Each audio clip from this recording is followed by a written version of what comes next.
President, am I being heard? Yeah. I rise to give brief support to the act to amend the Pre-Larceny Act.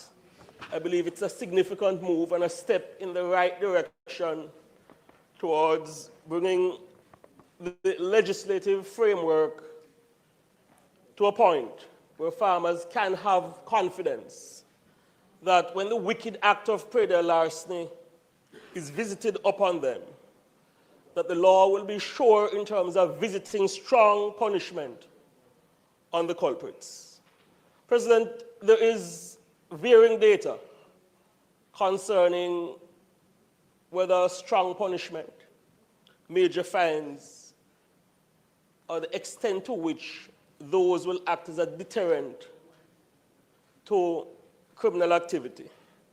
But I strongly believe that it is the duty of us legislators in the Parliament to put a framework in place where stakeholders, including our farmers, can be confident that if ever there is any individual who seeks to exploit their hard work,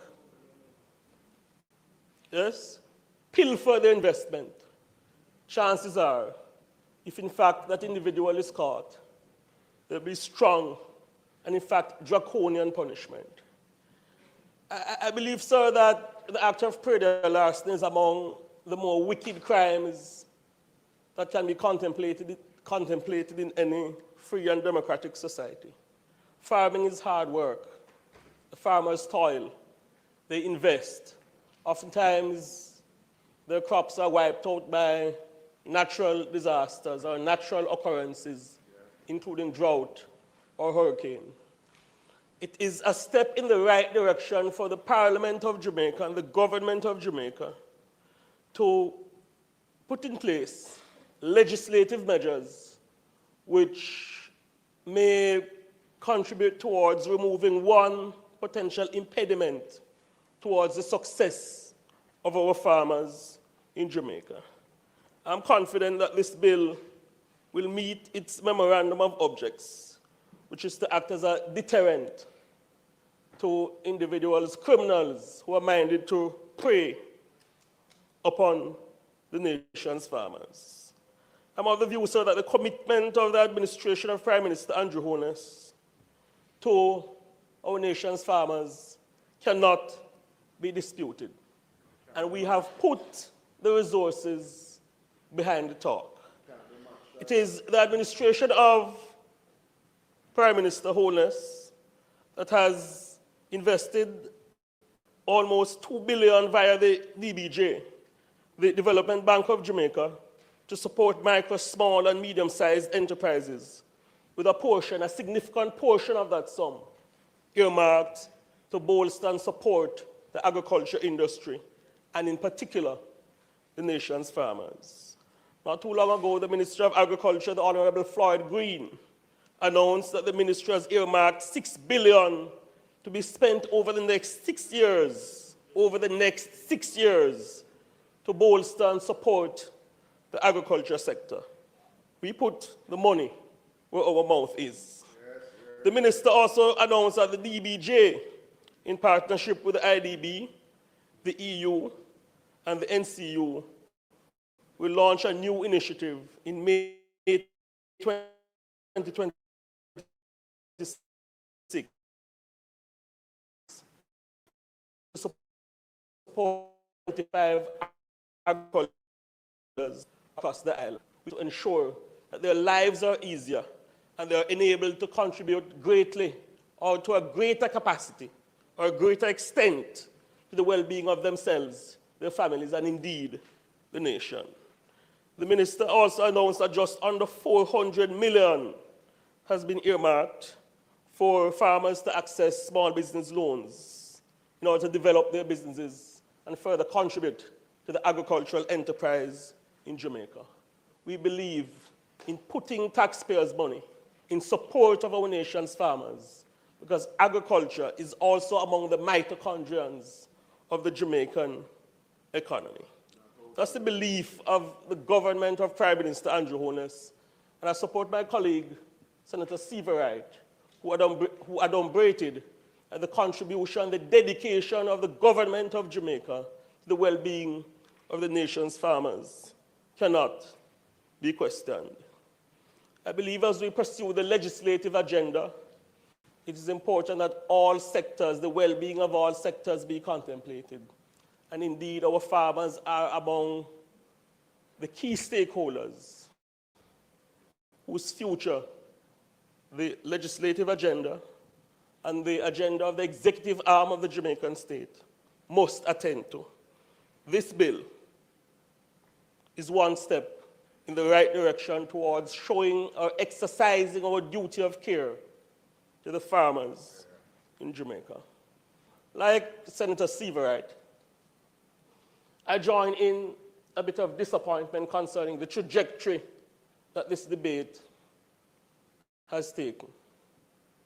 But part of the reasons why the debate concerning this bill, an act to amend the Predial Larceny Act, has taken the trajectory it has, is because, unfortunately, we're contending, sir, with an opposition that is not afraid to speak untruth into the record of the Parliament or to the nation in a bid for political power.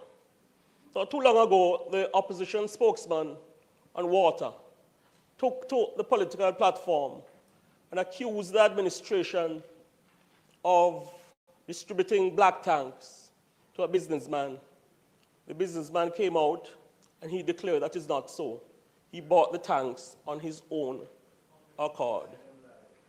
Yes? Menacing words were directed to the businessman. His life was placed in jeopardy. It is unfortunate that this country is contending with an opposition that is prepared to lie on the altar of political expediency. Not too long ago, the leader of the leader of opposition business in the Parliament, in the Senate, alleged that a contractor was not paid, and therefore work on a school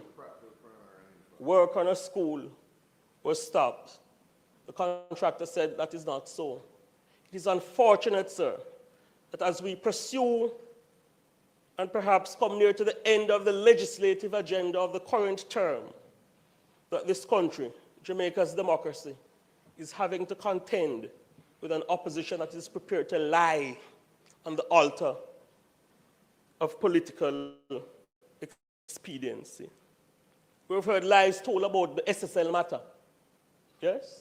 And from whence monies were stolen, when independent media has indicated that the majority of the monies was fleeced under the administration of the PNP. And on the matter of false information, tarnishing the legislative agenda, sir. This nation listened to Senator Donna Scott Motley suggesting that the administration was moving to terminate the current parliamentary term because we were seeking to circumvent the tabling of a document by the Integrity Commission.